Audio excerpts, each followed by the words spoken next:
Okay, well, good morning or good afternoon, depending from where you are joining us. My name is Howard Katchen, the co-chair of the Diversity Subcommittee. Southland Regional Association of Realtors welcomes you all to today's Diversity, Equity, and Inclusion DEI program.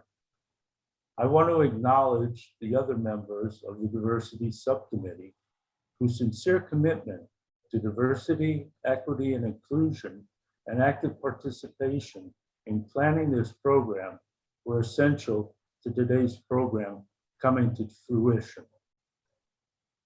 Our other co-chair is Vilma Litovsky, and subcommittee members are Gina Aguilar, Eleanor Dulles, Hutan Hormozian, Kenya Hughes, Nydia Reyes-Wong, Jonathan Sorrow, and Tisha Janigian, who, by the way, is also the chair of the Equal Opportunity Housing and Diversity Committee.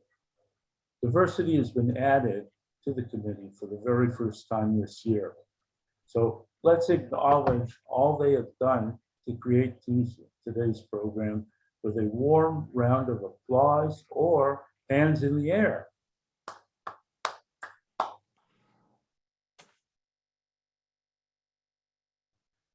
Excellent, thank you.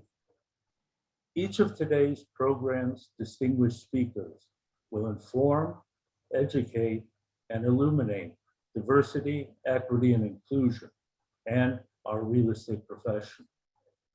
All of us will listen, learn, and grow. We will screen for you throughout today's program a series of 4 videos produced by PricewaterhouseCoopers, which highlight blind spots in the way we think and perceive people and the world around us, and call into question the way we think and perceive. We commence today's program with the first blind spot video entitled Enhance Objectivity. First impressions can block objectivity, which can cause missed opportunities. Sometimes wanting to be right can take us in the wrong direction. And the video, please. How do you decide who makes the team? Who gets an opportunity and who gets cut? We want to believe that we think rationally and objectively, that all of our motivations are pure and free from biases, but we know that's not always the case because of our potential blind spots. Blind spots, or unconscious biases, are mental shortcuts that help us make sense of the millions of pieces of data we take in each day. They can potentially influence our decisions. Not all biases are bad. It's normal to have a favorite sports team or food or prefer being around your own family. Having a bias doesn't always mean you're against something. In fact, the halo effect means exactly the opposite. It's when you favor a person based on a positive first impression. In your mind, they can do no wrong, even when they prove otherwise. And assuming someone will be great at absolutely everything can actually end up setting them up for failure. The horns effect happens when someone is defined by a negative first impression. No matter what they do, they can't shake it. Halo and horns often carry over into other areas and color all the ways we see and experience someone. The halo and horns effects can also be reinforced by confirmation bias. Confirmation bias is when we look for evidence that supports our beliefs and ignore evidence that contradicts them. Let's take a little test. What rule defines this number sequence? Now that you've got your rule in mind, can you come up with a series of numbers that also fit that rule? What about these? Which sequences fit? If you said 20, 22, 24, you'd be wrong. Actually, all of them fit. The simple rule was that the numbers got bigger. It's likely that your unconscious mind quickly saw a pattern of even numbers that go up by 2, and that narrowed your thinking. This shows that confirmation bias can rob us of other possible solutions.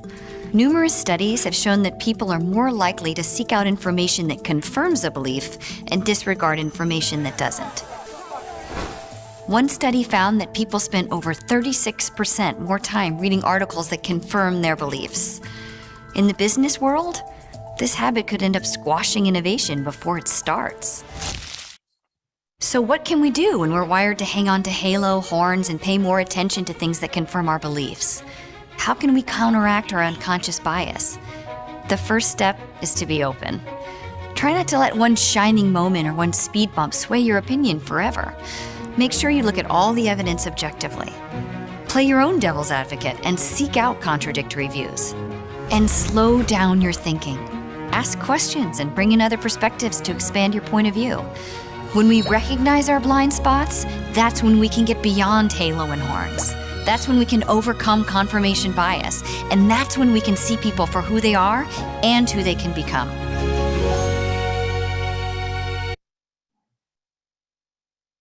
And now, Vilma Litovsky. Good morning, everyone. My name is Vilma Litovsky, and I'm the co-chair for our Diversity and Inclusion Subcommittee. I would like to thank everyone for joining us on our first Diversity and Inclusion Forum. I have the pleasure to introduce and to share with you part of the journey that our CEO, John M. Sebree, traveled on up until now. Mr. John Sebree joined the California Association of Realtors as a Chief Executive Officer and a State Secretary in the early 2022, overseeing the association objectives, business development, strategic planning, legislative policies, and creating products so that the real estate professional can remain at the center of the real estate transaction and succeed in today's rapidly changing real estate market. Mr. Sebree previously served as the Chief Executive Officer of Missouri Realtor for more than 7 years. Prior to his move to Missouri, Sebree served as the Senior Vice President of Public Policy for Florida Realtors for 11 years.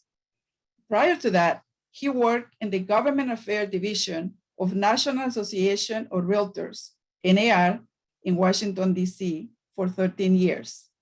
Sebree was a senior legislative representative working with the congressional delegation of 8 states.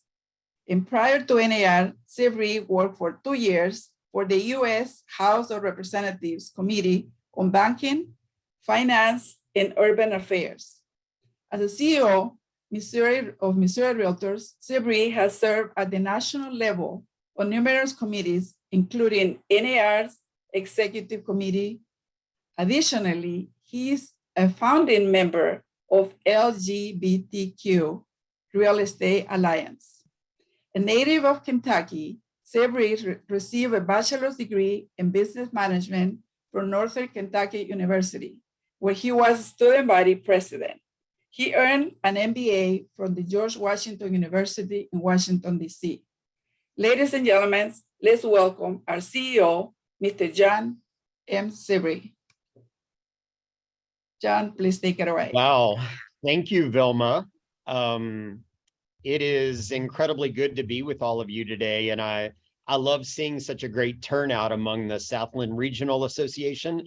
But I'm seeing people in the chat there say hello from not only across the state of California, but across the United States. So that's pretty exciting, and especially as we're all together here to learn and grow on these very, very important DEI issues.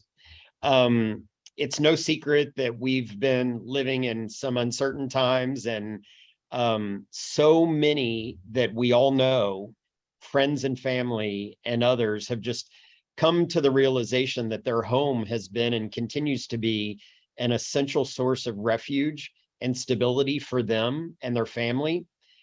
I personally believe there are many reasons that our conversation today about diversity, equity, and inclusion fit perfectly into that larger discussion about where we live. As Vilma said, you know, I've had the great honor of working on so many housing and real estate issues for over 30 years. But today I'm incredibly excited to now be at C.A.R., where DEI and fair housing are such incredibly important priorities for our association. And I'll talk a little bit more about that. But as I was thinking about this, and when Howard asked me to do this, I thought, how do I give the audience a better idea of where I'm coming from on these issues? So to do that, I'm going to go back about 4.5, 5 years and give you a little snippet of what I was doing. It was the beginning of 2018. I was the CEO in Missouri, and we had just elected Nate Johnson to be our president at the state association. We were coming into 2018 with some big ideas, and here Nate Johnson was the first Black president of Missouri Association of Realtors, and it's nearly 100 years. And you know, we hear that saying all the time about the right person at the right time. Nate truly was, you know, as a friend of mine, I'm not very objective, but he was the right person at the right time. And as he and I sat down and started talking about the year ahead, we thought, okay, it's 2018. It's the 50th anniversary of the Fair Housing Act. We want to do some really big things here in Missouri. And so we started planning. And so for the 50th anniversary, you know, of course, NAR has fair housing grants, but we decided we were going to supplement that for our large number of local associations. And we created our own grant program that year. And it was focused on making sure that every one of our local associations joined a community partner and educated the public in their community on maybe a program that was already existing, or maybe they created a new program. And almost all of our local associations did that in 2018. And we didn't want it to be just a one-shot deal, a one and done, where we, you know, it was just about the 50th anniversary of the Fair Housing Act. We wanted it to be something that continued on forever. And that's a great legacy that we created in the state. And then, of course, we started planning ahead for April of that year, which we all know is Fair Housing Month. And of course, it was an extra big deal because the 50th anniversary of the Fair Housing Act. And we thought, you know, let's think big. And so I immediately realized I wanted Dr. Bernice King, the youngest daughter of Dr. Martin Luther King, to be there. I started working with her and her staff. She said yes. It turned out that particular business conference for us in Missouri was just outside of St. Louis. So it was easy for Dr. King to get there from Atlanta. I got to pick her up at the airport. We're still talking today.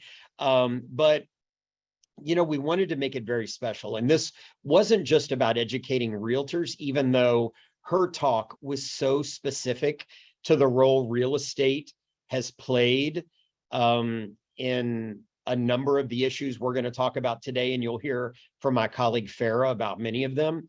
But we wanted this to be about the community as well. So we paid for buses to come in from local high schools and bring high school students. I mean, this was a highlight for them to hear Dr. Martin Luther King's daughter in their community talking to them about and basically giving them dreams for the future.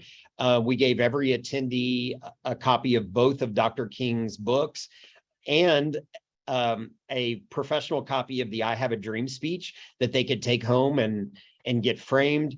And we even had the HBCU, Harris Stowe State University, the historically Black university there in St. Louis, and their choir sing us in and sing us out. It was like a revival. It was so incredible. And I'm telling you this because I think a lot of times we don't think of the resources that in our community that we can use to help educate people. And some people are more educated by music than they are, you know, sitting in a class. And this was a great opportunity for us. So that was 2018. We did a lot of really good things that are continuing today, but I'd like to jump forward to 2020. In 2020, right before the pandemic began, I was the chair of the NAR Association Executives Committee. There are 1,300 or so realtor associations in our country, and I was the chairman of all the AEs. And I made it my priority that year We had been working on core standards for a long time, which are the minimum standards every local association has to meet. But that year we made our priority increasing the core standards to include DEI and fair housing components. So we worked on that throughout the course of the year. There were realtors, there were association executives from all over the country involved in that.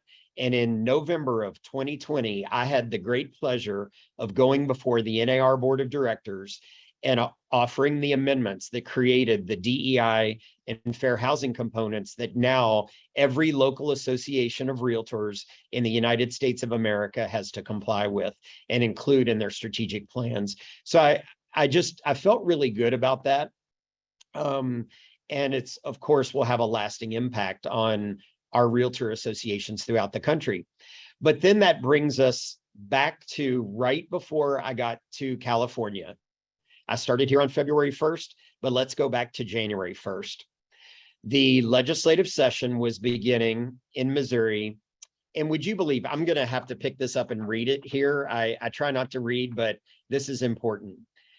Under Missouri law, it is still illegal to fire someone from their job, evict someone from their home, or kick someone out of a restaurant simply because they are LGBTQ or because someone believes they may be. It is still illegal in the state of Missouri to do that. There had been a bill in Missouri for 20 years that had been introduced called the Missouri Non-Discrimination Act. And Missouri Realtors, no business group had ever supported that legislation. So before I left, we got a motion through the Missouri Realtors Board of Directors to support the Missouri Non-Discrimination Act. So to this day, the Missouri Association of Realtors is the only business group in the state that supports this Non-Discrimination Act. And my last effort in the state was to write talking points because I felt so strongly about this. And I started out with realtors believe in freedom. And when the freedom of one is taken away, it diminishes the freedom of us all. And also said that realtors are not suggesting to anyone that what they should or should not believe. We're simply asking for legislation that gives all citizens the same rights and freedoms. So I hope that speaks to you, because this isn't about just Missouri. It's not about my experiences in Florida. It's not about my experiences in Washington, D.C. Using examples like this and what's happening in one state can be applied to what we're dealing with in our own state, in our own communities, in our own regions. So it was important to me that I mentioned that to you today. So then, as Vilma said, I started as CEO of C.A.R. back on February 1st. I joke with Farrah and others and say, it is no coincidence that February 1st was also the day that C.A.R. launched our Housing Affordability Fund in cooperation with Neighborhood Housing Partnership Services, the Richmond Neighborhood Housing Services, and Neighborhood Housing Services LA. And just to be clear, I get no credit for this because it was established and ready to go before I started on February 1st, but that was the day it started. And I am so honored to be part of an organization that is joining efforts to close the homeownership gap that impacts our state's underserved communities. And that's what this program is doing. These homeownership gaps aren't new. And for many groups, unfortunately, they're getting wider. But we can't just sit back and observe these trends. We have to take action. And I believe the discussions that we're having today about DEI are a great additional step in that regard. I also wanted to mention our STEPS program because we just had 3,000 California realtors on a webinar last Tuesday, I believe it was, when I kicked off our STEPS program.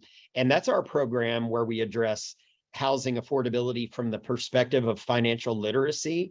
And I think there's so much misconception out there, and it's all of our job. Everyone who's watching this right now, it is our job to educate our members and the public and focus these efforts on underserved communities, because the worst thing in the world is if we have an opportunity to make a difference and we have an opportunity to encourage more generational wealth building, the wealth building that many of us have enjoyed, and those that are less fortunate than us have not had the opportunity to enjoy, and we sit back and we don't do anything about it. So I hope you all know and feel confident in the statement that C.A.R. has a strong commitment to DEI, and that certainly doesn't mean that we're doing enough, but it means we now have a department.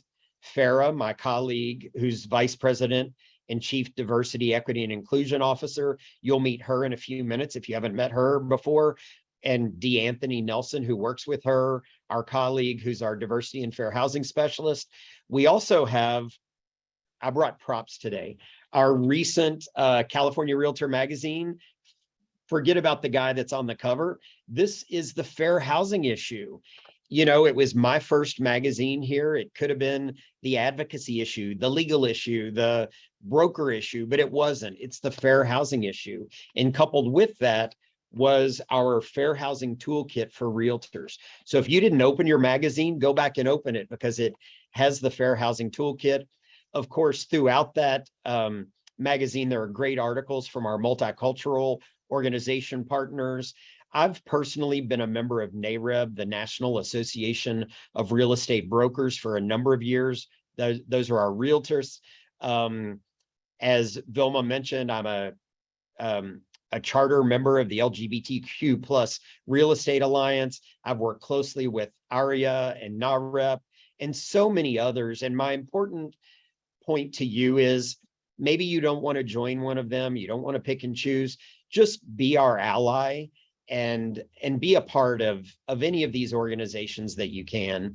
There's so much more information on our website. Of course, I'm talking way too much. I'll stop here in just a second, but I wanted to point out Women Up. You know, a lot of times we talk about race, we talk about sexual orientation, we talk about other things, but Women Up is our C.A.R. way of recognizing the underrepresented leadership of women in our brokerages and our senior management levels in real estate. And we have go to our website, look at CAR.org, just type in Women Up, and we have a great Women Up conference coming up the end of August.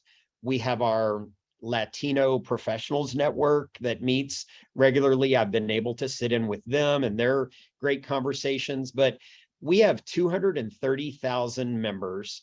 We're diverse. The communities we represent are diverse. And at the end of the day, our goal at C.A.R. has to be to provide our realtor members with information about fair housing best practices, building inclusive businesses and organizations, and promoting more equitable communities. So finally, let me just end by telling you about the statement that we kick off many of our meetings with. Just last week, that Steps Towards Homeownership, where we had 3,000 of our members registered, we started by reading our inclusivity statement, in that we ask each one who's part of that webinar that day to support C.A.R.'s diversity efforts by committing to treating each other with dignity and respect.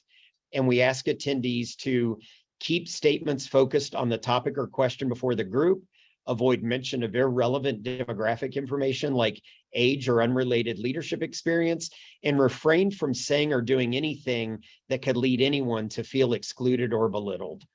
And I'll recommend we adopt that policy for today as well. So as we listen to these great speakers and we hear these videos, the one we just heard and so many more, let's keep that inclusivity statement in mind and treat each other with that respect. And I'm just so excited to work with all of you, and I look forward to the incredible program. Thank you, Howard, Vilma, and so many others that were such a big part of getting us to where we are today.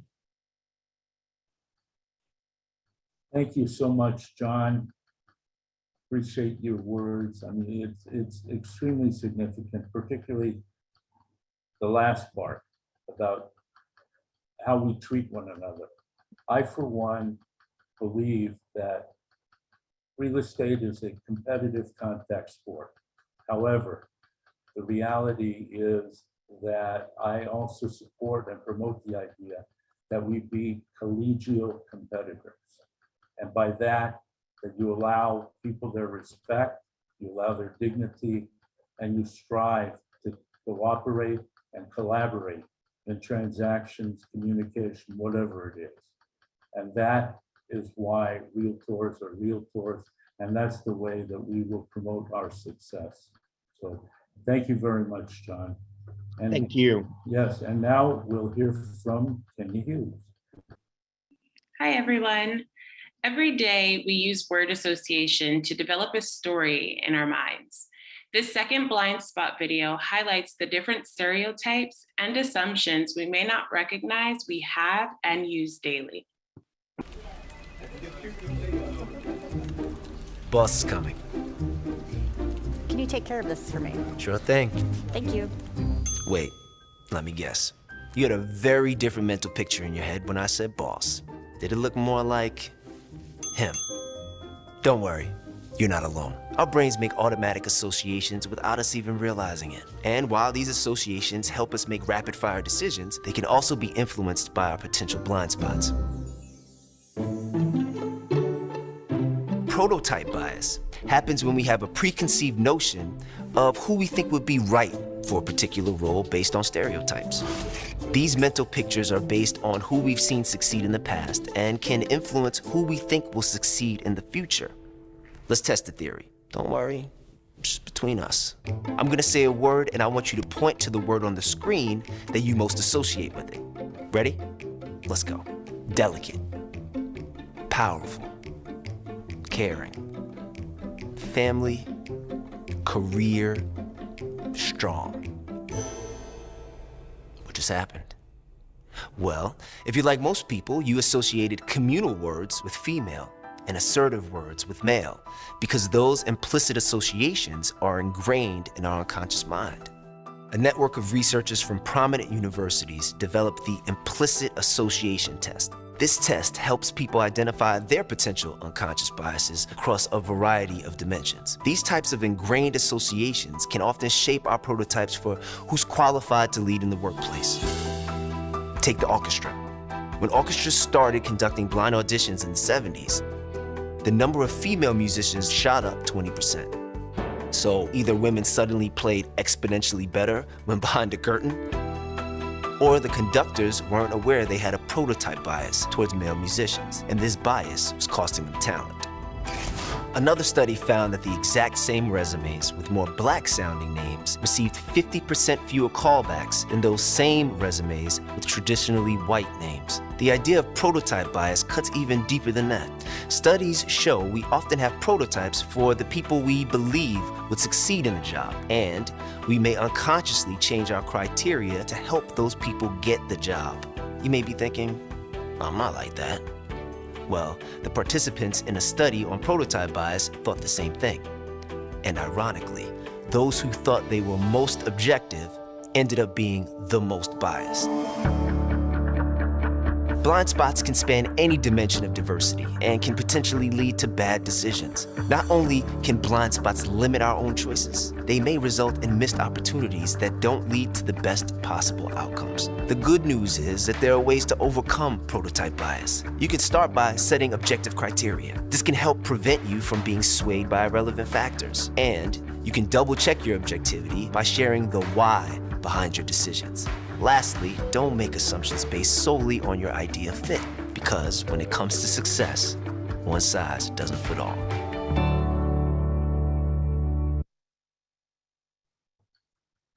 And now we'll hear from Gina Aguilera. Hi, everyone. It's Gina Aguilar, and this is really exciting. I'm seeing that we are definitely diverse and there is inclusion. I see on the chat people from Canada, Florida, New Jersey, New Mexico. That's amazing. So thank you for being here. So definitely one of the great speakers we have today is Farrah Wilder. Farrah is the California Association of Realtors Chief Diversity, Equity, and Inclusion Officer. She supports C.A.R's fair housing and inclusion efforts. She collaborates with internal and external partners on initiatives that will dramatically heighten awareness, allyship, equity, and capabilities within the realtor communities, the realtor industry, and beyond. Farrah was a realtor. She was a very successful team member or team leader. She was also on the boards of the Oakland and Oakland Berkeley Association of Realtors. She was also a founding member of the Bridge Association of Realtors. She was on the Housing Committee, a group that advised on Home Buyers Assistance Program, and the list goes on and on and on. Farrah earned a Bachelor's of Art in Sociology from the University of Michigan and a JD from the University of Wisconsin-Madison. As an attorney, she worked for San Francisco nonprofit Equal Rights Advocate and the U.S. Department of Education Office for Civil Rights. I was noticing on the chat, Aisha mentioned how passionate Farrah is about her work and what a great support she is for all us Realtor members, and we can all attest to that. Welcome and thank you for being here, Farrah. Gina, thank you so much for that really warm welcome. Thank you to Southland Regional, to Howard and Vilma, for my friends, for inviting me. It really is wonderful to be here and to also speak with such incredible leaders that I admire so greatly, Leslie, Ryan, and John. And I have to say that diversity, equity, and inclusion is most impactful. I mean, you'll hear experts say it's most impactful when the leadership, the leader all the way at the top of an organization is talking about diversity, is championing diversity. So we are so very, very fortunate to have John Sebree here. And I was heartened by his words, but of course, this isn't the first time I've heard him speak, and it's wonderful to share the stage with him and to also be doing this work alongside him. I also want to give a shout out to the group for showing the implicit bias video, and I loved the one that came right before I'm going to talk, because one of the things that I did at Equal Rights Advocates, which was my first job out of grad school, was to help represent women in non-traditional fields, including construction. And they had, I saw a woman of color in a hard hat, and it just reminded me of the biases and, some of the different treatment and the difficult times that I heard about when I was an attorney that was representing both people of color and women in construction. And so overcoming bias is definitely a key piece of both diversity and fair housing, and it's awesome that we were able to kind of take a look at that video. And I think all of us kind of resonated with the exercise there, that, oh wow, there are some associations that unfortunately make it a little bit more difficult for objective decision making to happen. So I'm going to talk about the historical lack of diversity, equity, and inclusion in the real estate industry. And first, I'm going to start with some definitions. I'm going to share my screen. Let's see. Okay, so I'm going to make a couple adjustments. There we go.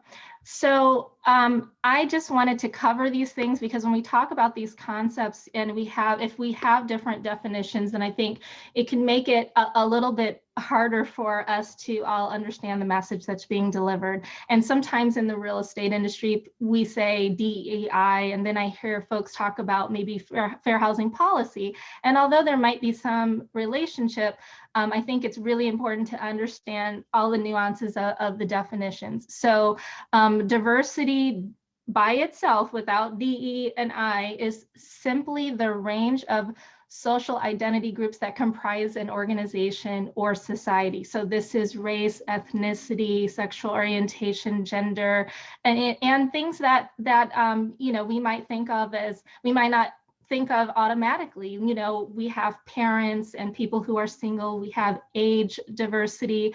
In our real estate industry, we have people who live in urban, suburban, exurban, and rural areas. So all different kinds of things can make up diversity. There's also diversity of thought. So different politics, different ideologies. And so remember, it's not just about race. Also, inclusion is a really, really important part of diversity. And I know I'm not going to try to steal Ryan and Leslie's thunder, but I do want to talk about this because inclusion really is about not just having a few different folks with different demographics in the room, and sometimes it is too few or just a handful. But it really is about making sure that when you have diversity, because diversity, and you're going to hear it over and over again, is great for an organization, making sure that those folks are included in a way that allows for them to contribute, to help shape the organization, help shape policies. And I'm going to give an example because I just saw this movie, and I hope it doesn't sound too trivial, but it's the Abercrombie and Finch documentary on Netflix, okay? And if you know about Abercrombie and Finch's history, you'll know that Abercrombie, it's called White Hot. Abercrombie and Finch had policies that they had kind of written down, or that, you know, kind of came from the top, and they had stores all over the country. And this is the kind of work I used to do, is impact litigation. You know, they had this policy of really excluding, whether it was explicit or whether it was done in not so many words, people of color and people of different sizes, and so you really ended up with mostly white staff kind of in the front of the store, and maybe even, you know, in other parts of the staff. And I want to give this example of the issue with inclusion. So Abercrombie had these shirts that some people thought were racially offensive, against, you know, a number of different races, but particularly there was a couple of shirts that were offensive to Asian folks, or offensive, and they were about Asian people. And there was someone on the panel discussing the shirts, and he was shocked that there were actually Asian people on the staff that was making the decisions. And so what that suggests is a number of things, and I don't want to make an assumption here, but potentially that those folks might not have felt safe to contradict, you know, a policy. So there might have been an issue with inclusion. You know, there might have been such a culture there that suggested that even if someone was going to make a change, or suggest a change, that they wouldn't, that suggestion wouldn't be taken seriously. And they also hired a DEI officer, and still after that point had policies that he actually, it sounded that he wasn't really on board with. So anyhow, inclusion is really making sure that the mix that you have is actually able to contribute. And then fair housing is related to diversity, but different. So fair housing pertains to the laws that prohibit discrimination on the basis of an individual's or group's demographics, or policies and practices that address the legacy of once legal discrimination or segregation. So it's really about laws, policies, and practices that pertain to discrimination, so laws. Okay. So what is the link? So here are a couple of reasons why diversity is really key for fair housing. So different groups and different needs. And so I don't mean to stereotype, and I'm also not going to steal Ryan's thunder and talk about at home with diversity, but we know that, you know, there are customs or practices that may be more or less common within certain communities. Some communities have additional language needs. English may not be their first language. They may not speak much English in certain communities or certain individuals. We also know, because in this country there is an unfortunate legacy of discrimination, that people of color and certain other groups, not just people of color, may have less generational wealth. There may be different customs, so it might be really important to understand those customs in order to help certain groups or individuals overcome barriers to homeownership. It also having a diverse team or a diverse group or association can really help to identify fair housing challenges. So if there's a person who is from a community or working within a community, then they might be able to bring to the greater group an issue. Bias is a liability, and I'll go through this stuff quickly because I want to get to some of the history. We often have, not always, but we often have less bias against people who share our background. So having a diverse group might help reduce the chances that there might be bias in the group decisions. And then diversity is here. So basically, oh my gosh, certain slides that are in the future are popping up. Okay, so we have diverse communities. And so it's really important to make sure that that diversity is trickling up to our realtor community and our leadership community. And it's helpful to make sure that the realtor community is really capable of serving all of the needs in the community. Okay, so what is the relevance of history here? Realtors once played a central role in initiating and upholding policies that kept people of color and other groups, but people of color in a very explicit way from owning homes. And that's important because there are some common myths, unfortunately, and stereotypes that people may hold that they use to explain why there's homeownership gaps or homeownership challenges in those communities. But as you see in the third point, actually understanding some of the reasons that are documented why people of color may have less generational wealth, especially in our expensive state of California, that will make it more difficult for them potentially to become homeowners, can really help explain the reasons for the racial wealth and homeownership gaps and help us create thoughtful and accurate solutions. I also want to mention that people of color have trauma sometimes related to this past exclusion, some trepidation, fear of bias and discrimination in the process of purchasing a home. And in order to sensitively work with those communities, it can be really helpful if you understand this history. So in the past, realtor associations had a very exclusive membership. So C.A.R. was the California State Realty Federation and started in 1905. And the organization brought together members of some pre-existing local realtor associations, including LA, San Diego, San Francisco. I believe San Jose had an association, and they often called themselves the Realty Men, and they were exclusively white and male. And the first associations were very exclusive. They had a limited number of seats and their dues were kind of high. I mean, that shifted over time, but still into the 1960s, all accounts suggest that realtor associations were exclusively white. The women's division at C.A.R. or CREA, what it was once called, started in 1924. And so I have a picture. If you blow it up, it looks like the women are doing kind of like note-taking secretarial work and the men are in front. Chatting with each other. Okay, so I want to also talk about some of the policies or some of the ways that realtors really embedded and coded this lack of diversity, this kind of link to a belief that integration and people of color would be terrible for communities or would undervalue or devalue properties.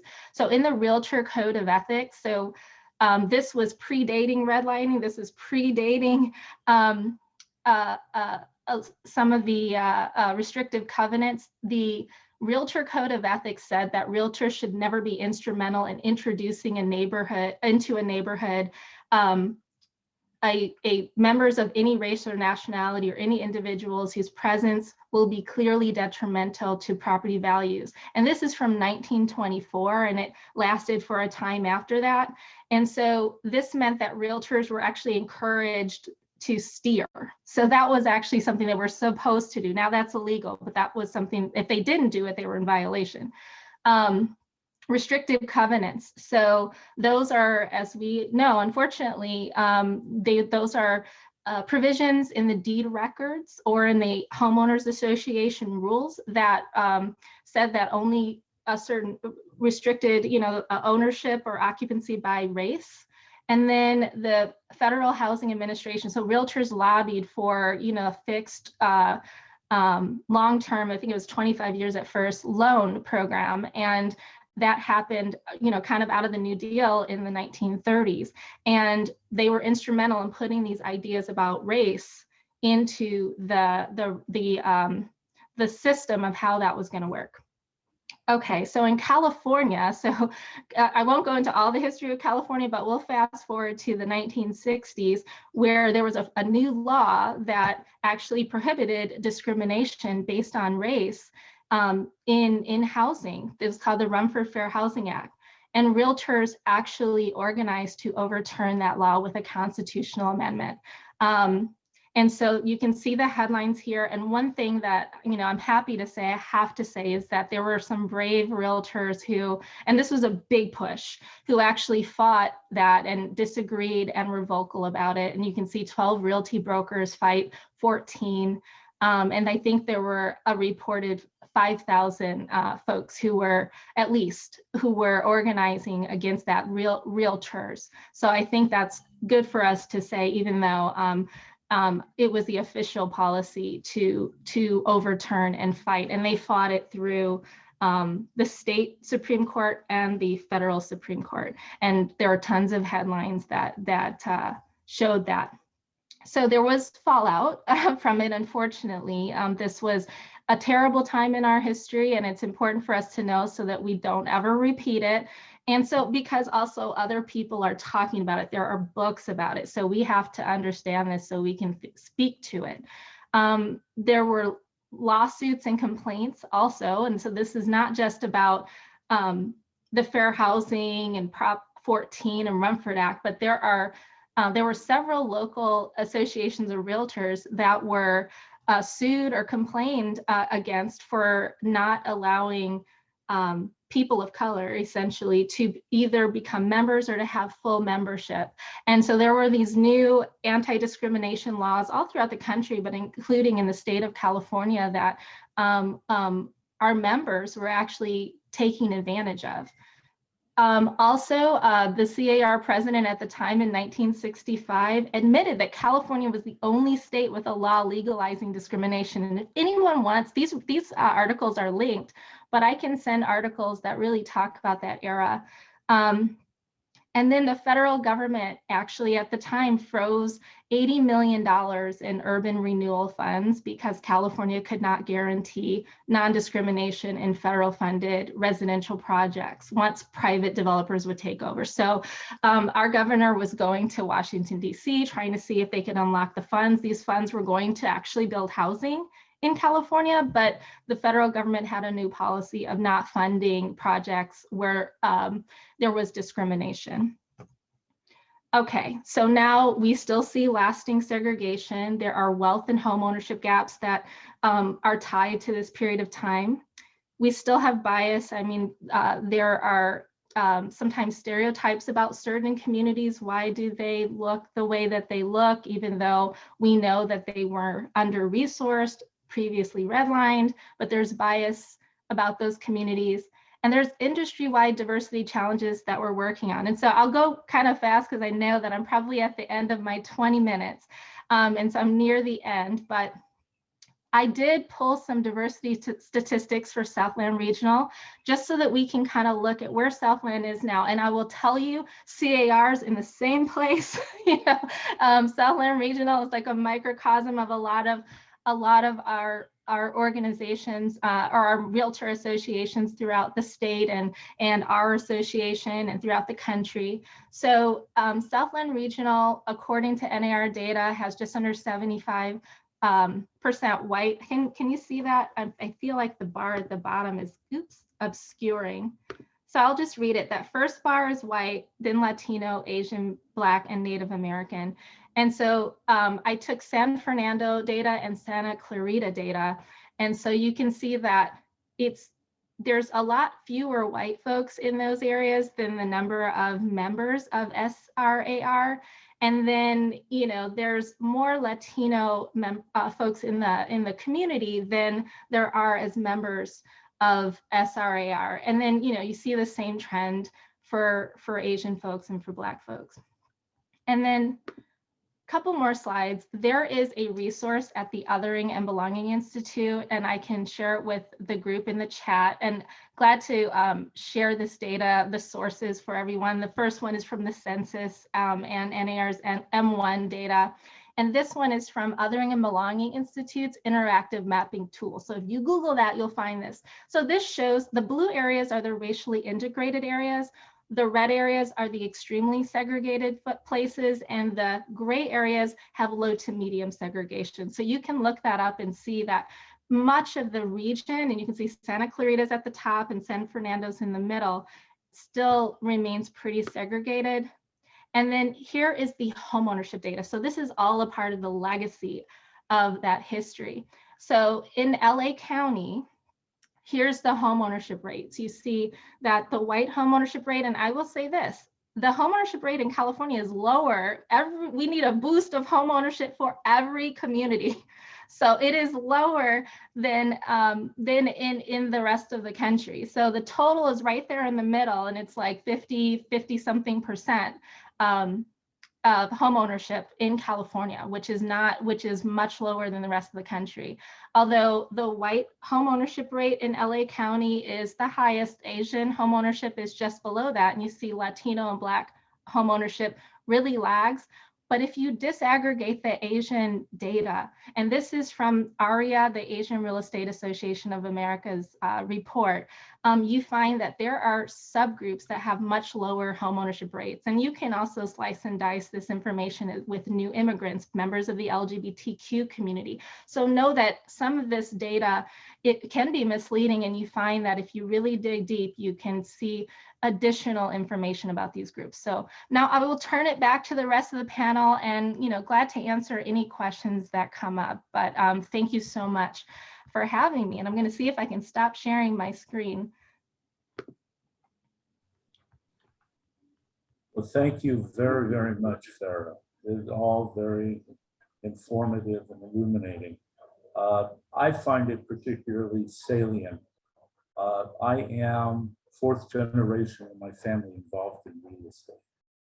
And my family, particularly my grandmother, who was a real estate broker in Los Angeles for over 40 years, a broker owner, faced those challenges.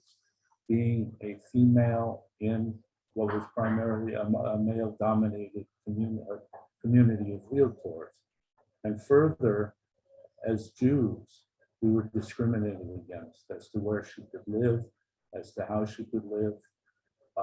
And I speak more to her association with what was then the Realty Board of Los Angeles, in that she was marginalized, that she worked exclusively with minority clients.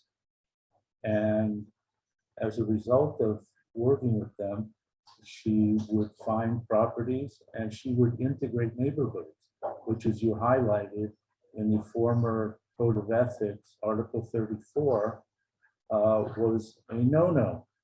So she was brought before the board numerous times and sanctioned and fined and so on. But she kept on doing her business because that was the right thing to do. And eventually she became president of the Los Angeles Realty. So that's in essence how it affected me personally. And I'm sure that there are a lot of others in the audience too. So thank you so much, Farrah. And now I'll call upon Hutan. Hutan, please. Thank you, Howard, and good afternoon, everyone.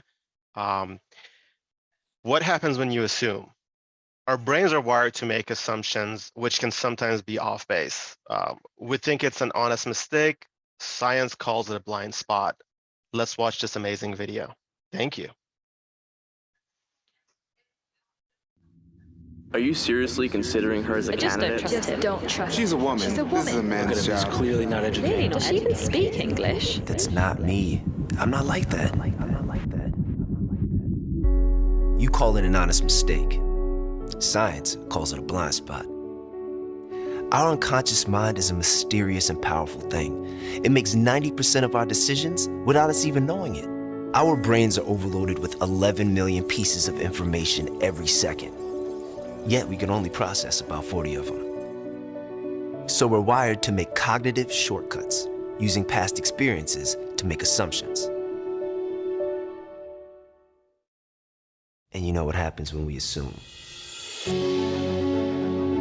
Our unconscious mind can put us on autopilot, determining where we sit, who we eat lunch with, who we turn to for advice, and who we choose to offer a helping hand. Living our lives with blind spots can put us in a tunnel. Same point of view, same decisions, same outcomes. We can find ourselves trapped in the land of snap judgments and misconceptions. We've all been on both the giving and receiving end of blind spots. Think about it. Who's talented? Who's able? Who can I trust? Who belongs? We've all been there. Blind spots are part of the human condition. Our choices have consequences for us and the people we interact with. By accepting that blind spots exist, we can stop. Imagine what possibilities exist if we could do it all over again. Different perspectives, inclusive relationships, diverse networks, better outcomes, seeing people for who they really are. People like you with unlimited potential. We all have blind spots. Once you accept that you have them, you can choose to do something about it. It's time to check your blind spots and focus on what's possible.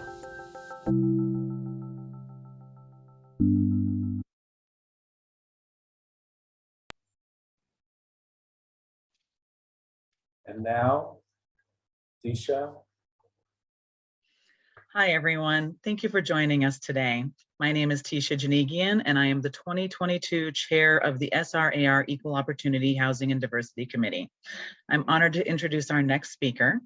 Ryan Davis is the Director of Engagement, Diversity, and Inclusion for the National Association of Realtors, where he leads the vision, strategy, and execution of diversity, equity, and inclusion for the world's largest trade association, serving 1.6 million members across 76 countries, as well as more than 1,100 local and state realtor associations.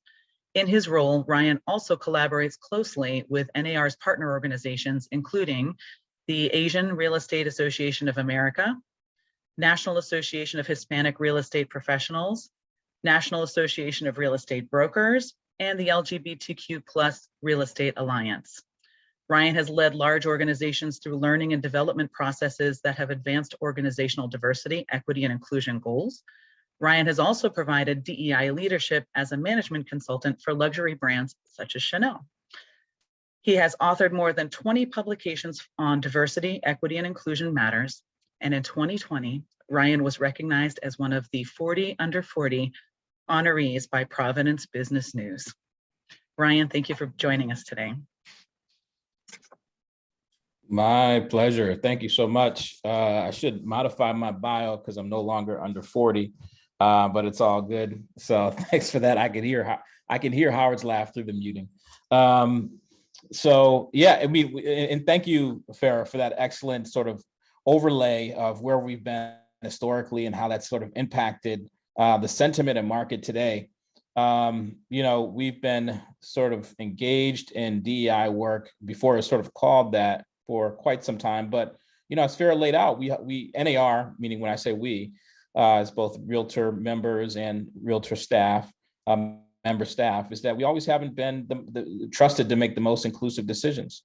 We didn't allow Black folks and other people to be a part of the association, and so that was the birth of the Realtors organization. And it wasn't until 2020 until then President Charlie Oppler apologized for our wrongdoings and the perpetuation of discrimination in our industry. So we have made progress, of course, since the 1940s and before that, and certainly we're making progress now. So I would like to provide an overview of what has changed and what needs to change. So let me start with what has changed. And I'd like to highlight a couple of our research reports and go over the research we've conducted. We've been in NAR, the research team, and one being the double trouble, right? So you have all this discrimination, disparities that have existed, continue to have perpetual effects on our economy and our marketplace.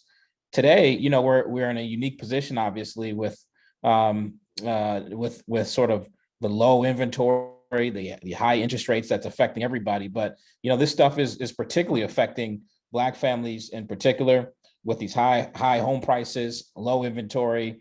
When you break it down on a local market by race and you look at it across the nation, we're finding that it's particularly difficult for Black Americans to afford homes. We have another report here. And so part of my recommendations towards the end is going to be, consume our data that ultimately disaggregates information about the marketplace by race. So we have a snapshot of home buying in America by race report.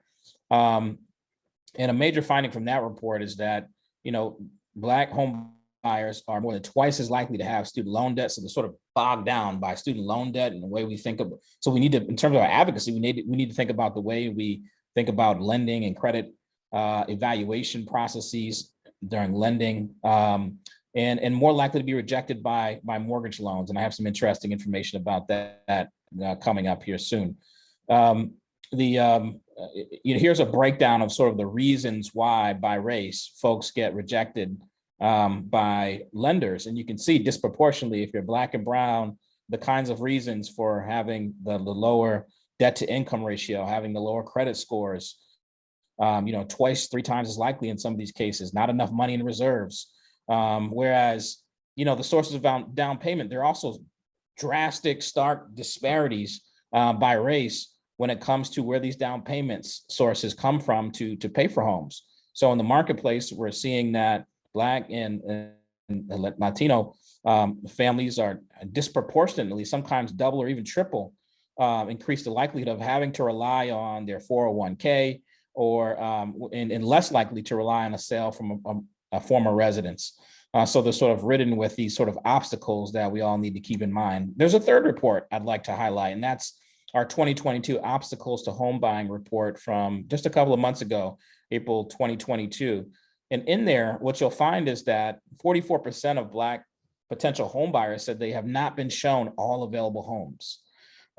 So you might think, well, you might offer a number of questions that come to that headline there. Well, is it just that, what's happening here? We have in our industry, and I think in the United States, this thing that we do where we deny evidence when it's in front of our face. So I'm trying to present you with all the numbers and percentages that exist. We have a problem with showing Black people disproportionately all the homes that are available to them.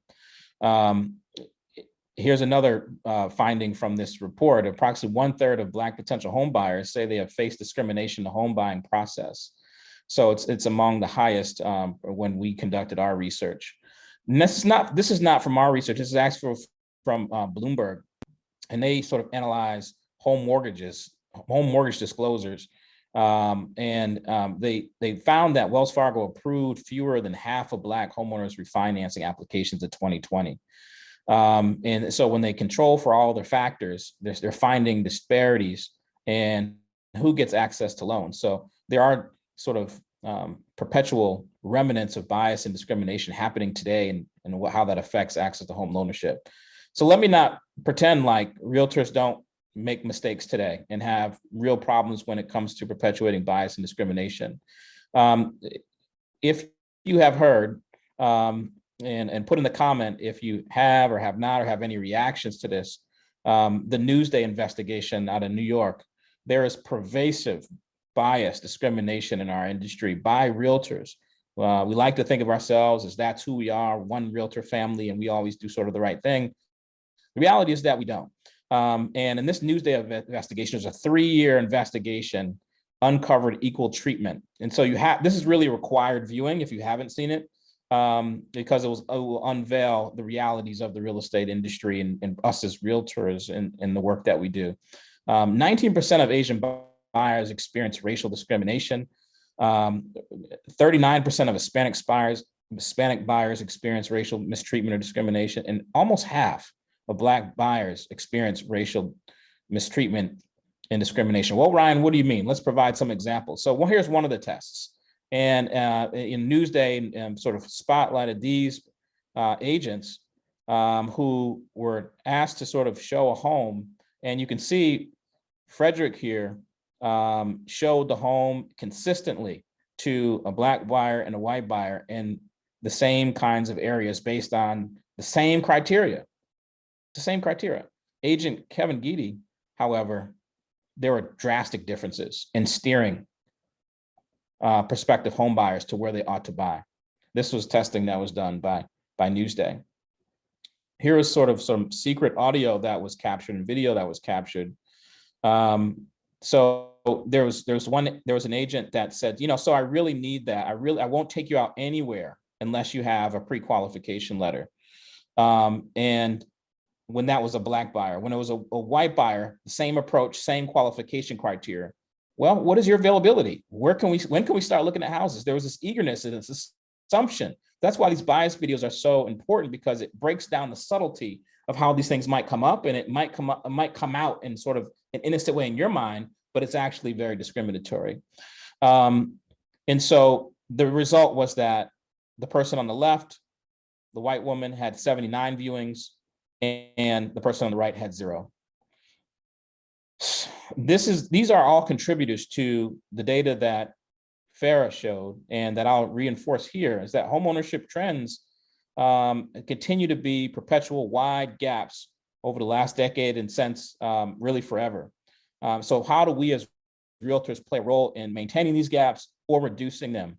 So we need to always think about that. You can see that the largest gaps here between white homeownership and Black homeownership by roughly 30 percentage points.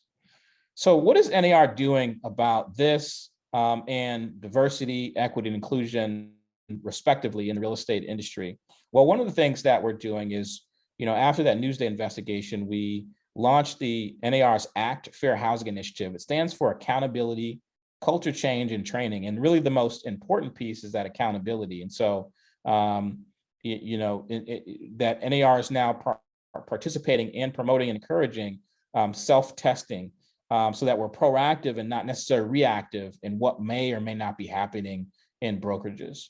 So that's sort of one of the things. I'll talk about training here just now, the third one, for example. Some of the things we're doing, some of the things I recommend you think about to get that education in other places. So one of the things that is available to everybody, if you just Google sort of Harvard's implicit association test, what that will allow you to do is sort of, as you can see from some of these videos, sort of make a guess about what your assumptions may be related to different portraits, different visuals and images, and statements around those images.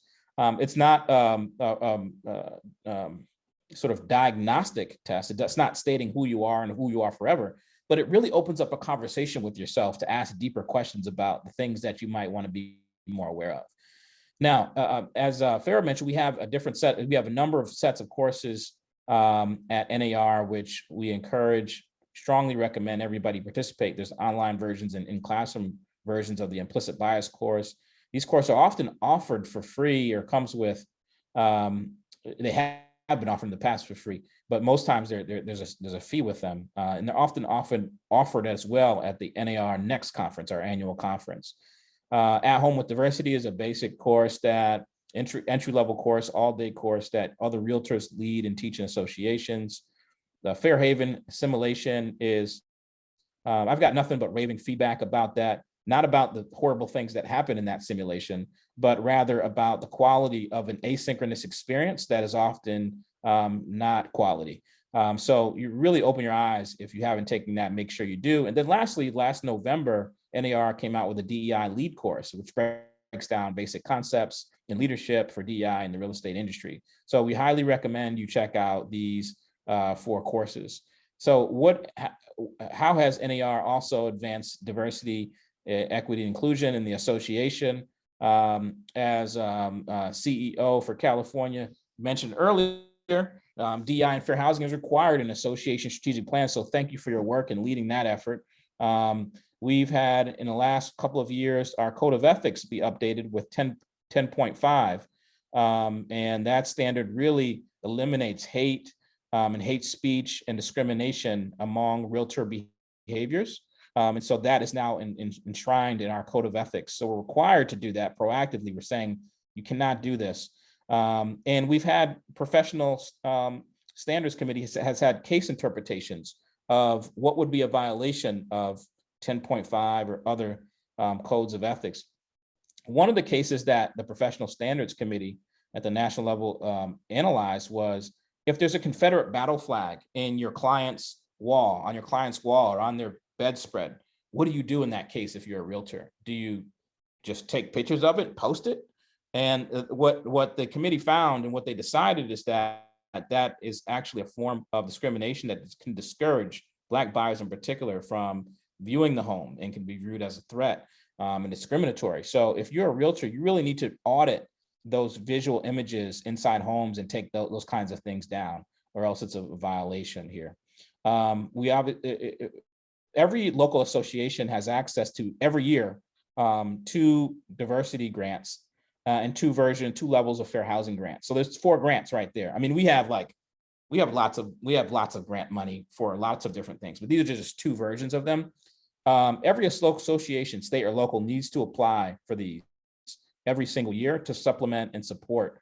We want to make sure that people are set up for success at every level. So we have these grants on our website, and you should apply every year. Work with your association staff to make sure that happens.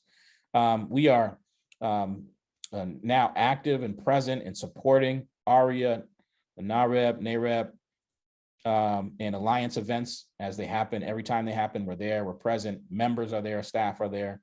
NAR Spire is another initiative. It's really a mentorship program for early realtors who are underrepresented in your marketplace, and you match them up with a mentor, and NAR provides curriculum and resources to help nurture that relationship. So your local association can apply for that. And perhaps your local association has already, but that's something to look up as well.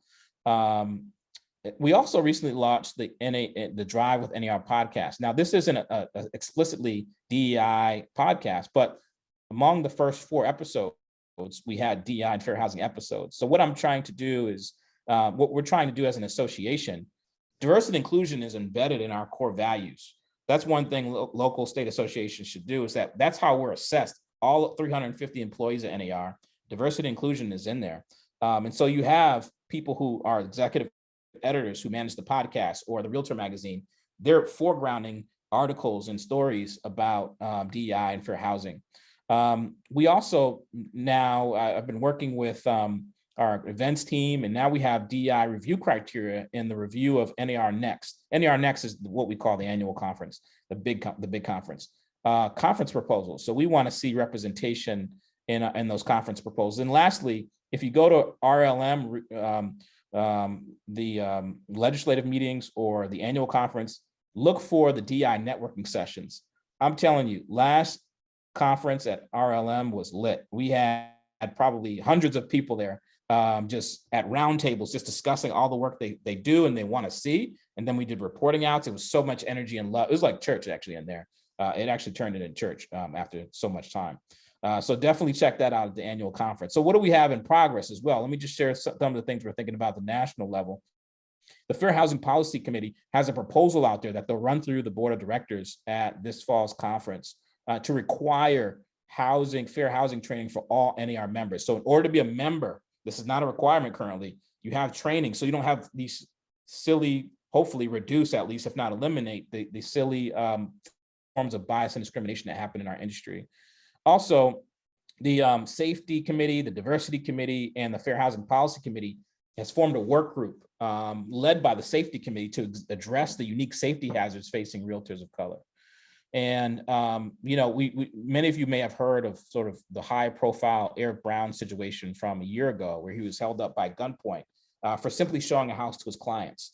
We want to reduce those kinds of experiences. We've heard time and time again of realtors sort of being scared to go to the side of the house under the bush to get a lockbox.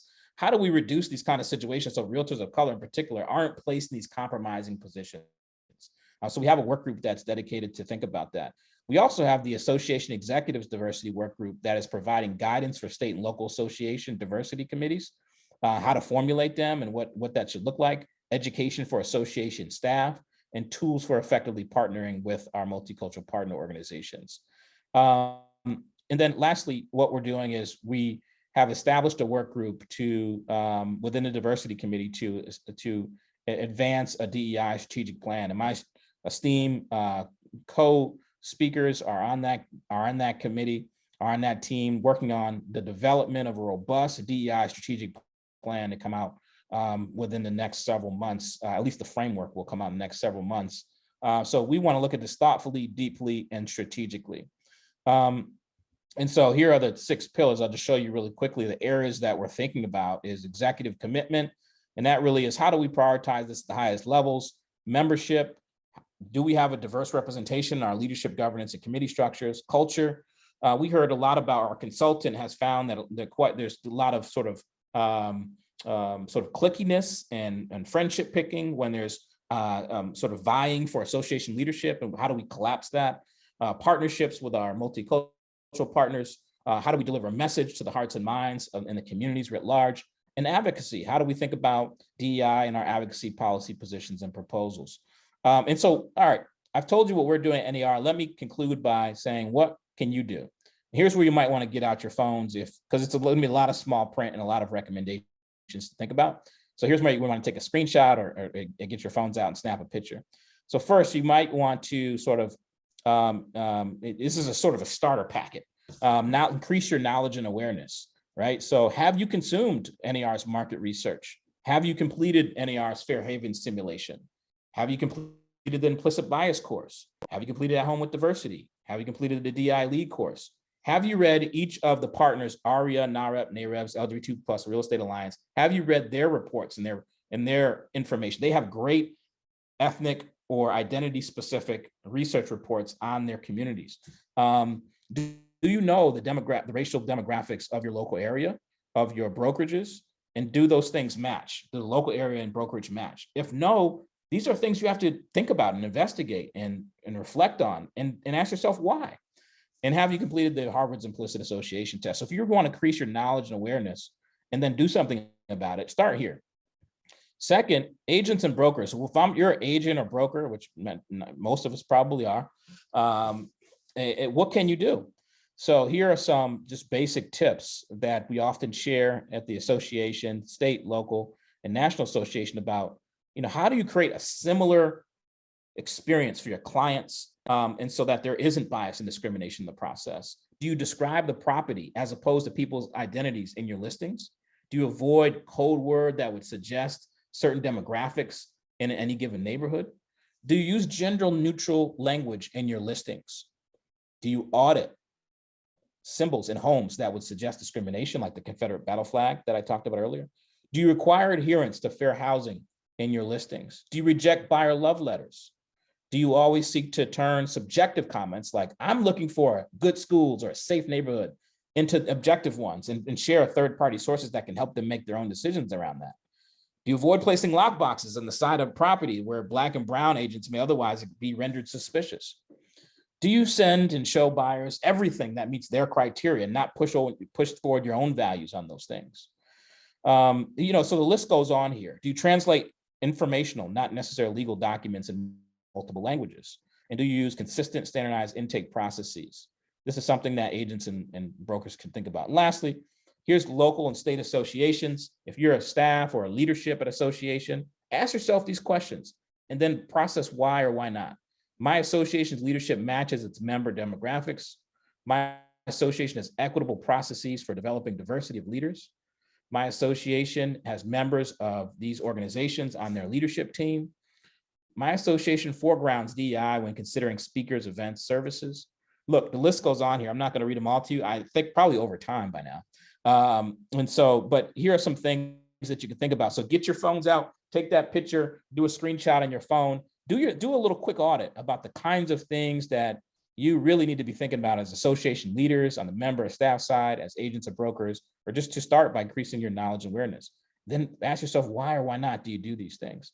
Here's my last comment here. Here's a taxonomy of perspectives or contributions to advancing DEI. You'll come across these people because our realtor family makes up the sentiment of the country. And so what you have to know is that sometimes you have the allies, right? These are the people who maybe don't know what to do all the time, but they're willing to employ equity mindedness in their thinking. They're willing to advance the principles of DEI. that's the group that, you know, you can work with them. You can advance their knowledge, skills, and awareness. Then you have the choir. These are people who know what to do and they're willing to advance the work. That's the group that is most joyful to work with. And then sometimes you have the resistors. These people are really annoying because they're okay in their own right because they don't know what to do, but they're unwilling to apply an equity-minded framework. So that's problematic that they have this resistance to them, but they also don't know what to do. So you kind of ignore them. Like, you don't even know what you're talking about. You don't have any evidence to substantiate your claims. But then you have the defiant, which is the worst group. And they know what to do, but they're unwilling to employ a DEI framework in their thinking. So why does this matter? If you look at our communications on Facebook, when the Eric Brown situation happened, when you look at our communications in the Hub, if you're a part of the Hub, our sort of social media platform, you'll see things like a local association leader out of, I think, Buffalo or Syracuse. He put something in the Hub talking about, here's a video we created that my client has experienced. Not my client, my realtors have experienced in the industry being followed by law enforcement or a question about whether they're actually a realtor. And then you have a comment immediately, John, knock all this stuff out. Realtors of color don't face this, stop the lies. I mean, that's either a resistor or defiant, I'm not sure, but that's the type of stuff that stalls our work. So what can we do? We need more voices to say and support the diversity and equity inclusion that we're trying to realize. And so the role starts with you, okay? So thank you for your time. If you wanna zoom in on this business card, you can probably scan this information or just snap a photo. That's not my cell phone, so don't text it. But you can email me, contact me, and thanks so much for allowing me to be here today. Brian, thank you very, very much. I said what you've spoken to speaks to all of us as realtors, and particularly those of us who are devoted to and very active within our respective associations, both at the local level, the state, and in many cases at the national. So there's much work to be done, which Ryan in part has outlined, and all of our speakers have and will speak to. So again, thank you so much. So now it's time to introduce Nydia Reyes. Hi, I'm Nydia. Good afternoon. It's natural to gravitate towards people who are like us, but making decisions solely on who we're comfortable with can cause tunnel vision. Creating diversity in the workplace and in society can have a positive impact overall. In this next video, we will see blind spot titled Broaden Perspectives.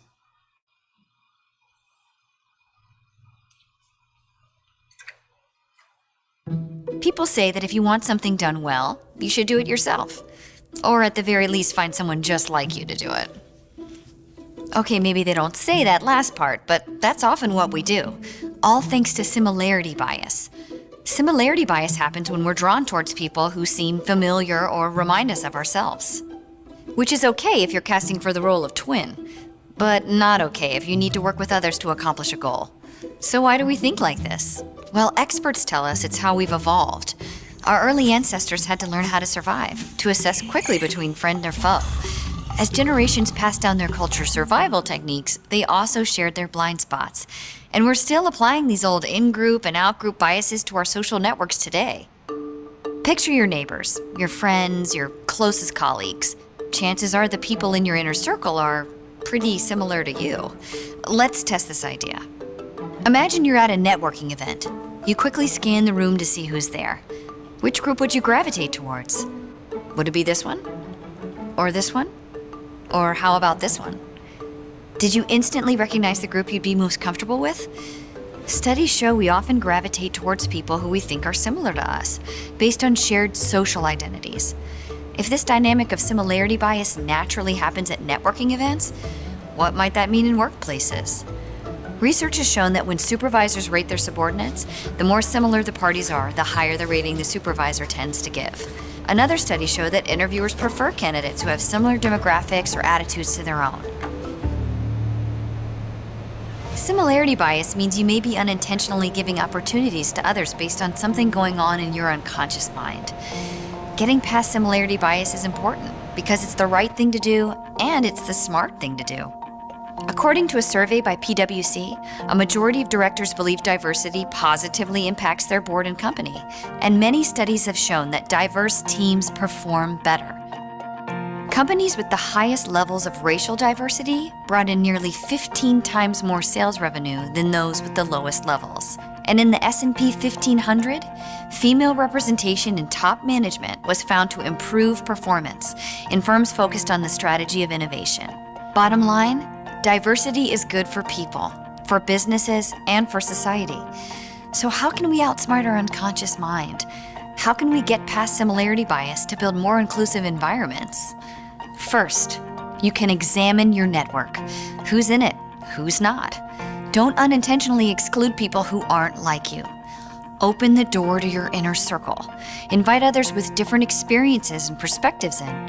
You can learn a lot from them. And encourage ideas. It's one thing to give someone a seat at the table, it's another to give them a voice. You'll be amazed at how your own perspective might change. You know, I see a lot of myself in you, but I think it's time for something different.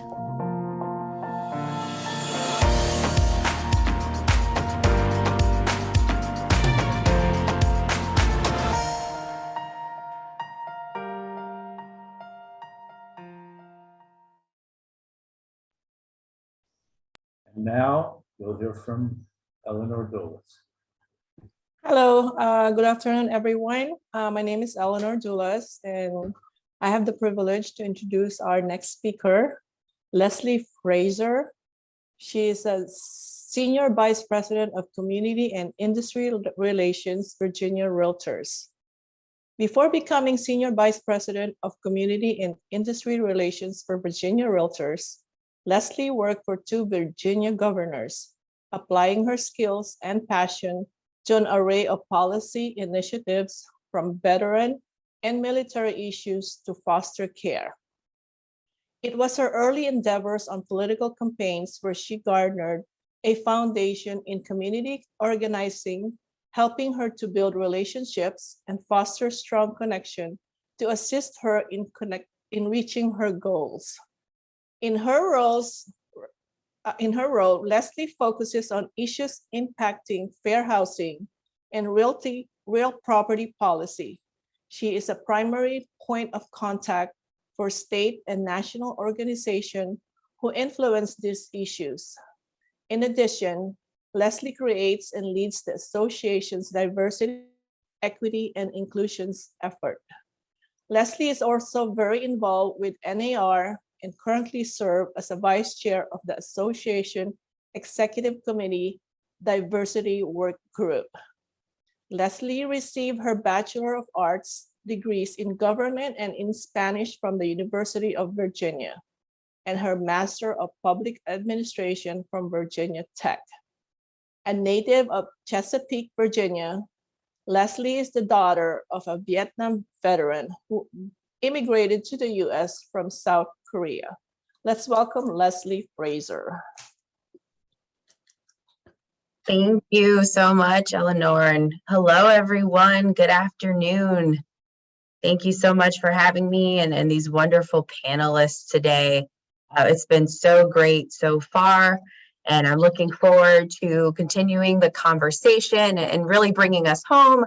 I know I stand between us and the Q&A, so looking forward to concluding today's session, but continuing these efforts. So I'm going to talk about, how does DEI benefit the real estate industry, practitioners, and consumers? I'm going to go over, a little bit of some lessons that we have learned in the last couple of years. I know obviously we've talked a lot about DEI and what it means today, but it never hurts to have a little bit of a recap of it, as well as explicit versus implicit biases. I'll present a little bit of census data, talk about why DEI, why this is important, right? And then how can we promote inclusive communities in real estate and really in general. So I want you all to just think, the last couple of years, what are some lessons you've learned really since the pandemic? I think we can all say that we've learned a lot. I've learned things from, I tried to go vegan twice. So learning how to cook and eat differently, to starting my role at Virginia Realtors during the pandemic. So I came from government and politics. So coming to the realtor world and learning a lot of things here. But I also learned a lot just about a lot of the historical inequities, much of which Farrah and Ryan presented earlier, that still exist and how our industry is very behind. But I see efforts like what's been put on by this association and state and local and national associations across the country really in this space. So I want you all to kind of reflect on what you've learned since the pandemic. But maybe you're still struggling. Okay, DEI, it's massive. I don't really understand what it is. I don't know what the difference is between equity and equality. So I'm going to kind of present it a little simply, or a different way to think about it. So if you look at this image, you'll see a lot of different puzzle pieces, right? And these represent a lot of different elements of diversity. I think when we talk about diversity, we often talk about race, and that is a huge factor, but it's age, it's thought processes, it's experiences, right? But for inclusion to happen, you really have to put the pieces of the puzzle together. But this quote by Verna Myers, and Velma mentioned it earlier in the chat, is really my favorite way to talk about diversity and inclusion. So diversity is being invited to the party, and inclusion is being asked to dance. It makes me think of high school. If you went to your high school prom and you attended the dance, but you were a wallflower the whole night, or maybe sat down the whole night, you were there, but you didn't really get the full experience of the dance. Whereas if someone invited you out on the dance floor and you danced the night away, you probably went home and told your folks, man, that was the best time of my life, right? So those who are proponents of diversity and inclusion really want to be invited to the party and asked to dance. But the E in the middle is equity. And a lot of times I hear realtors and people in general confused on what the difference is between equity and equality. So if you look at these images, equality on the left is giving everyone the same thing, which seems fair in theory, but it really only works if they're at the same place to begin with or have the same abilities. And as you can see by the image on the left, these three individuals have different heights, different abilities. So giving them the same size box does not allow them to all see the game. Whereas equity on the right is giving everyone access to the same opportunities. So it doesn't matter where you start, your ability, your height, everyone now has access to the game. Obviously, all the blind spot videos talk a lot about implicit and explicit bias. I want to really quickly distinguish the two because I think sometimes people are still confused by it. So explicit bias, it's just that. It's direct, it's conscious, it's very aware when you're doing it, whereas implicit, which is really the tricky point and where we see a lot of issues that we're talking about in our industry, is really the subconscious, right? The unaware. And we have seen both recently in real estate. The explicit bias example, you all may have seen this video. There was a commercial realtor in Scottsdale, Arizona, who publicly harassed and yelled some racial epithets and slurs at these two young men kind of in a shopping complex. And it kind of resurfaced around the internet. I encourage you all to look it up. It made me very uncomfortable. Unfortunately, that was before the code of ethics changes that Ryan mentioned. So now it used to be that discrimination couldn't occur during a real estate transaction. Now it can't occur, period. Because if you're behaving a certain way on Facebook or in your personal life, that's naturally going to impact you in your business. So at the time, those code of ethics changes had not gone into place. So that realtor, maybe, his firm fired him, but he could have easily gone and worked for another firm. So now there's a lot of more checks and balances in place to make sure that things like this don't happen. And if they do, there are serious consequences. But it's the implicit bias that's really tricky. Ryan talked about the Newsday investigation in Long Island. I remember when I first heard that, I thought, okay, I'm from Virginia, born and raised. Virginia is the capital of the Confederacy, back in the day, but still is a lot of ways today. So when I heard about that happening in New York, I thought, progressive New York? Like, I can't believe that happened there. I'm used to that kind of happening in the South. They're seeing that where I live.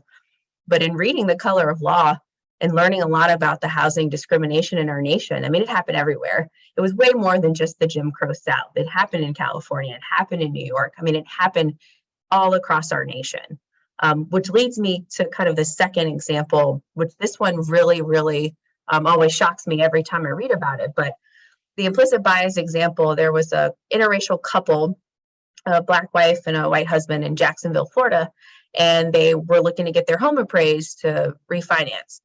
And they got an appraisal done, and the wife thought, this is a little low. I wonder if the appraiser, if there's maybe some unconscious bias going on here. So she did an experiment. And on the day of the second appraisal, she removed all signs of Blackness from her home. So no pictures of her or her side of the family, no art, no things that kind of indicated Black culture. And when the appraiser came, she made sure that she and their biracial son were not present. But their home appraised at $130,000 more. It became a big article in the news, and that was just one example. It's happened all over the nation. This is definitely still happening real time in our industry, which is why we're having events like this today, because we really have to learn to check these and make changes. So to talk a little bit about census data, I know you all have seen a lot of data today, but I mean, I show this slide to just show the US will be majority minority by 2045. A lot of areas, especially where you all are and in California, are already seeing this, but we're starting to see trends change like this in Virginia too. So the truth of the matter is, we are going to have to know how to serve a more diverse clientele, and we can't wait until 2045 and beyond to get there. We have to make changes now to prepare for this increase and change demand of consumers. So why DEI, right? Let's talk about why this is important. First, it's the right thing to do. I mean, Farrah beautifully outlined a lot of the historical inequities in our nation and in our industry and in your area in particular. And, while we've come a long way, Ryan really highlighted how much we still need to change. We have a lot of righting of wrongs to do. I mean, that requires a lot of action on these issues, which can take time in itself, but we have to continue to work at it. Farrah talked a lot about fair housing versus DEI. And fair housing, is the policy, it's the law, it's the regulatory framework. But we know that that alone isn't enough. If it were, the housing rates, homeownership rates, let's say for Blacks, for example, would not be lower today than they were when the Fair Housing Act was signed. So it takes a lot more than just that law and framework. DEI really speaks to the individual, an individual person or organization's journey to understanding differences and being more inclusive and enhancing opportunities. Both need to work in tandem in order for us to change kind of the fair housing and DEI landscape, and obviously in our industry. But if the right thing to do is not a convincing enough answer, I mean, DEI is essential to business. I think about businesses that have been around for decades. If they did not diversify their means of communication, their streams of income, technology, right, they wouldn't still be in business today. And I think about the beginning of the pandemic. I think I used Zoom twice before the pandemic. And if we refused to adapt to that new technological need, we wouldn't have been able to stay in business, right? So that's really the core of diversity. It's understanding and being able to meet the needs of your growing consumers. And as the census data showed, populations are changing. So we have to know how to meet that demand in order to best serve our clients. And third, businesses that are diverse perform better. The blind spot video, the last one we just showed, really talked about that. Studies show that more diverse teams and organizations really do output more. Having those different perspectives and voices at the table can help you make better informed decisions that will impact a wider variety of folks. Hence why diverse organizations perform so well. Those are three big reasons why DEI is so important and why we should care. So how do we take all of this, these terms, the history, the data, everything that we've learned and talked about today? How do we take all of that and promote inclusive communities in real estate and in general? The first thing is education. So many in our industry still don't know about the historical inequities that exist, or quite frankly, they refuse to believe them. The resistors or the defiant folks that Ryan mentioned earlier. We have to continue this education journey. We have to learn about our biases. We have to make them conscious, and then we have to check them. Education is the foundation of everything we do and how we grow, but it's really important when it comes to DEI. Second is we have to have difficult conversations. I give a whole presentation on this alone, and it usually lasts an hour to an hour and a half because it really opens up a environment of comfort where people can share. But we have to have difficult conversations in order for us to be better leaders, better real estate professionals, and better humans in general. It's not easy. If it were, we would do it all the time, but we have to get comfortable being uncomfortable. Third, we have to meet people where they are. I know I just said we have to get comfortable being uncomfortable, but that doesn't happen overnight. We have to meet people where they are first. A lot of times I hear associations say, well, we invited so-and-so to our event. We sent this email out, we realized, okay, we need more Black or Latino or Asian representation. So we invited them, but, they didn't show up. I mean, the reality is if you're not familiar with the association world, if you don't see people who look like you in it, if you don't feel like you've been tapped, to serve or just ascend in leadership, this world can be really intimidating. So you all should go out into the communities of the groups that you're trying to increase representation for. Talk to them about getting involved, talk to them about real estate issues, learn their cultures, understand their communities, and then incorporate that into your association and events. Even from small things or the low-hanging fruit, that I call it, food, music, activities. There's ways to meet people where they are and bring them in the fold. Being intentional and building trust are so key to what we do. DEI efforts have to be intentional. Don't do something to just check a box, right? Don't make an effort because, oh yeah, we need more, Blacks in the association, for example. Show a genuine interest in people. Don't just do things because core standard says we have to. Genuinely get to know people and their experiences and allow them to share. That will build trust. It's how you build the inclusive communities and create connections amongst different communities. And lastly, I always like to talk about this. This is a marathon, not a sprint. A lot of the issues that we've talked about today didn't happen overnight, so they won't be resolved overnight. So it's going to take time, but we have to continue to move inch by inch. And sometimes things can be discouraging, right? I think we've all had different meetings where we're talking a lot about DEI and we feel like we're doing a lot, and then maybe something happens, whether it be a comment or an angry member or a negative experience, maybe with a colleague, that you feel like your efforts are being done in vain. But know that this is going to take time.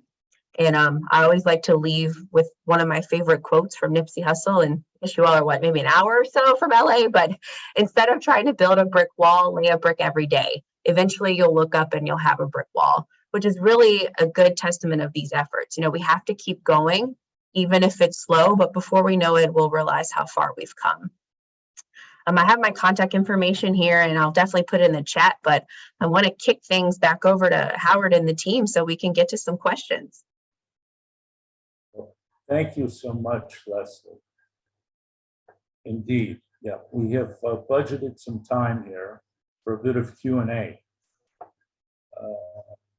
And given the time constraints, I think if I may pose one question to our speakers, and that is something that's very relevant to all of us here, particularly in dealing with the associations, and that is, how can we recruit and foster more diverse leaders in our associations, and what are some resources and programs available to assist?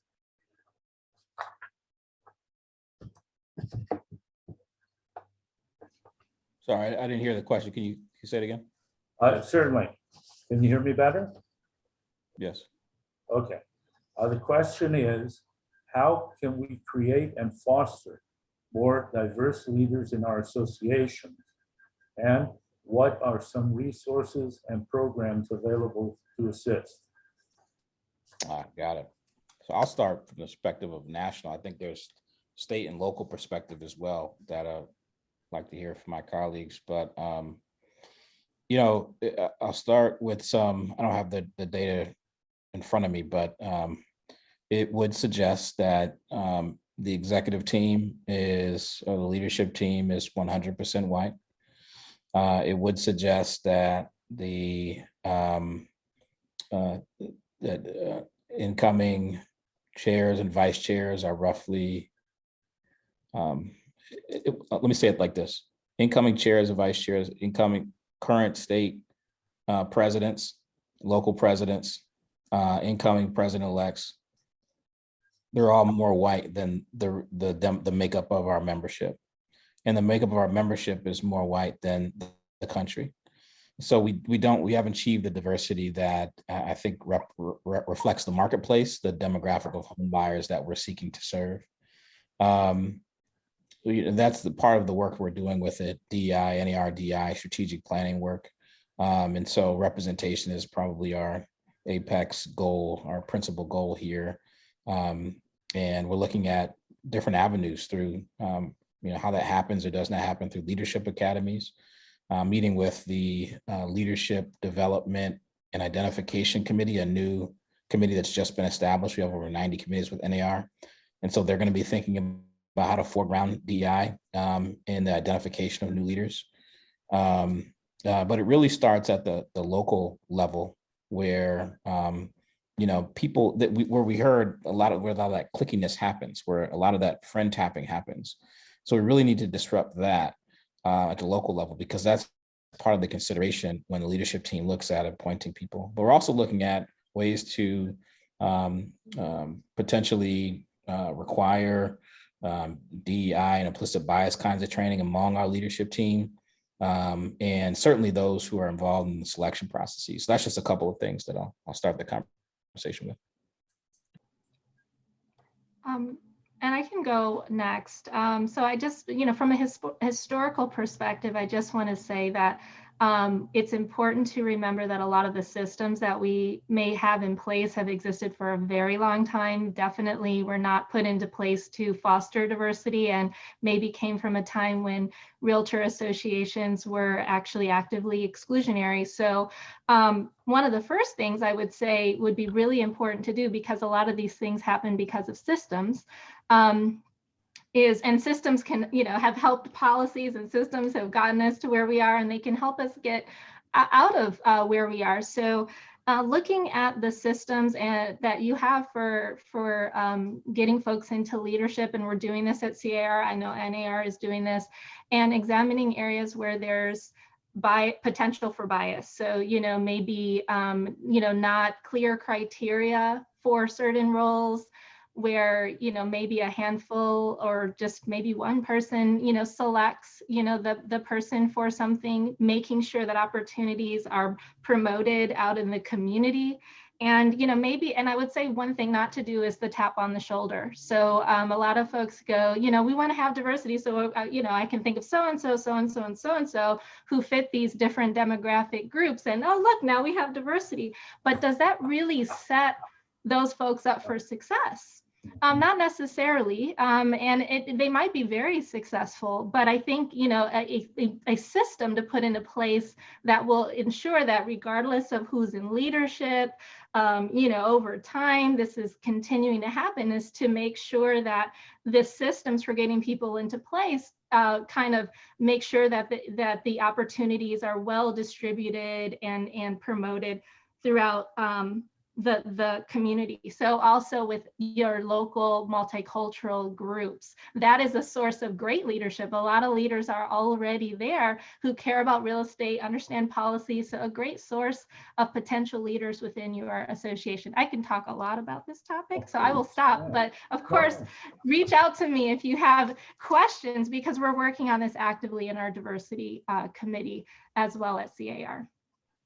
I'll say two quick things. First, I echo everything. I guess three. First, I echo everything my colleagues just said. But also, I think we have to think about how we look at leadership differently. I've seen a lot of associations. It's like, oh my gosh, we got an Asian, applicant, which rarely happens. Let's put them on the DEI committee. And it's like, well, wait a minute.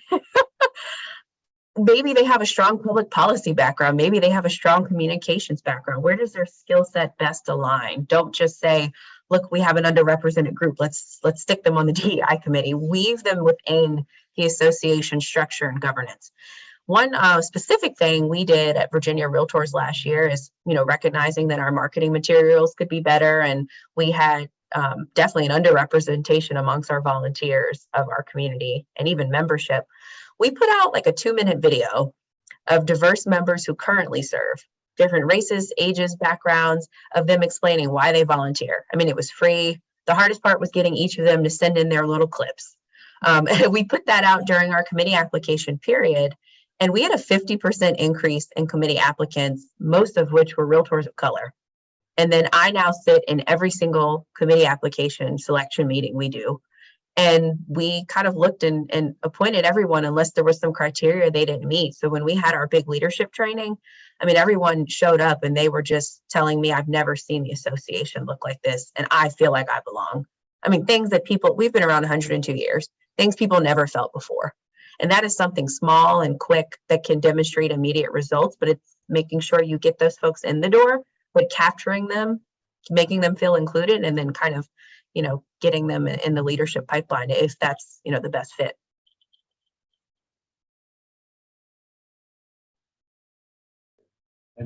Any further comments? John. I do actually. I have one. After our CEO, please. Oh, no, I think all three of them covered it. I was sitting back to see if anyone else had another question. Oh, well, you're welcome to chime in. No, I mean, I think a lot of it was mentioned, but embracing the multicultural groups and having them come in and speak at your meetings about things they're doing is very helpful, and will, help everyone be on the same page with. And also, we had a thing in Missouri where we called it specialty groups, where they all got together to compare calendars and things so that you don't end up having competing events that take your members in different directions when they'd really like to all be attending that women's council event or whatever it is. So just coordinating with other groups as well. Absolutely agreed. Well, listen, yes, Brian? Howard, just one other thing. I know that some local and some state associations have a designated spot for members of those partner organizations, the ARIA, the Alliance, NAREB, NAREB. And so that somebody who has a membership, there's not necessarily a specific identity, but somebody who has a membership at that local chapter has a designated spot on the local association board. So that's also strange. I mean, that's something that I would certainly encourage further discussion and implementation, because as was cited, a lot of what happens, it's a bilateral relationship between the associations. If you look at the stack, you have local and then of course state and then national. And it is very important for all of us to understand and utilize all the resources available, as well as all the inclusion. Very, very important. And Howard, you went on mute. I was going to add something, but I think you were still. Oh, that's all right. I enjoy talking to myself, but no, I just want to say that it's extremely important that local associations also consider what John and Brian and all have said, in that the real estate profession has gone and has fractured itself into these multicultural groups, LGBTQ, et cetera, because of non-acceptance. So I think it's high time that all of us come together and be the glue that brings those fractured parts back together in the context of the association, because everybody can learn, everybody can grow together, and everybody can do it. So I would say that. But if I may, we allocated about 2 hours, and we're at about the 2-hour mark.